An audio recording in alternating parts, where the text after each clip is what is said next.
All right, so today we're here with Mr. David Sword and on New Mexico Desert Classics. And one of the things, our first three videos were everything was just shooting a car. And cars are cool, but quite honestly, car people are cooler. So I'm going to get out from in front of the camera and get behind the camera. And I think it's really important, especially in today's day and age, that we capture stories from our early pioneers in the car industry. And I can tell you just from having hung out with Dave a couple of times that he's got some of the coolest car stories, some of the coolest war stories, some of the coolest life stories. And I think often in today's day and age we don't do enough to capture that and relay those stories. So Dave agreed to take an hour of his time out on a Saturday morning in probably his favorite place on the planet, in the shop, and so we're just gonna have a little bit of a chat.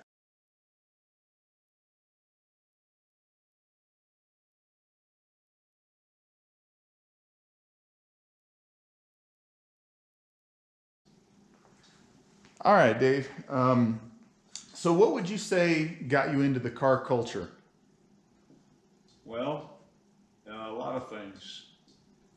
I was probably just a little bit older than starting to walk, and my father would plant me on top of an engine and tell me to push the pistons down with a hammer handle while he was hooking the rods up. So I kind of got mechanical right off immediately, and that was on a farm in Pennsylvania. And my father was a World War II bomber pilot who thought he was still a farmer, but turned out he wasn't.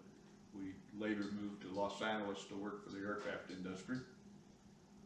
And when we moved to Los Angeles, we lived right on one of the main east-west thoroughfares. On one end was Eskandarian, on the other end was the Barris Custom Shop, and a lot of them in the middle. And if you went the other way, there was the Carson Top place.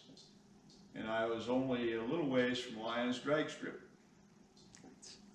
And I used to see the street roasters and stuff like that cruise past my house, because I only lived like 30 feet from Rosecrans Boulevard. Okay. And so I've been a car nut all my life. I started collecting every hot rod magazine I could lay my hand on: Carcraft, Rod and Custom, Rodding and Restyling, you name it. Which they're still here, by the way. I've got them from 1948. And those went everywhere with me. They went to France, they went to Germany, some of them went to Vietnam. Some of my favorite ones. And I started actually working on hot rods, painting cars, doing flames and scallops when I was 13. In fact, I do have one kind of, I graduated from high school with Chuck Norris. Nice. And when I was a junior in high school, I painted his Oldsmobile.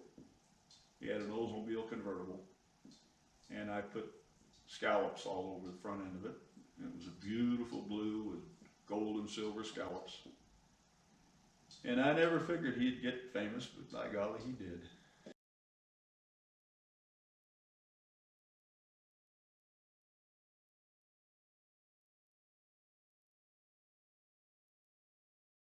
All right, so tell us about your first car. My first real car was a 1929 Model A coupe that I paid $5 for. I come pushing that thing home, and my father immediately took it and jumped it. That was my first real car. My next real car was a 1931 Chevrolet 5-window coupe that I bought in Bellflower, California. It still had the owner's manual. I paid $45 for it. The only thing wrong with the car was the little old lady used her fenders to funnel her way into the garage. So the two front fenders were pretty beat up, and luckily she didn't back the car in, so I had good rear fenders. But I started that car by dropping an Oldsmobile engine in it, and my insurance company had a baby over that. So they promised me that they would lower my insurance rates if I put a 6-cylinder back in it. So I put a 320-inch Jimmy with 6 carburetors and a Wayne Horning head and a LaSalle transmission that I got it at a car auction. It was in a 49 Chevy torpedo back that the hood had opened up on at the drag strip and caved the windshield in. So I got the car for $75 and just transferred all that stuff into my coupe.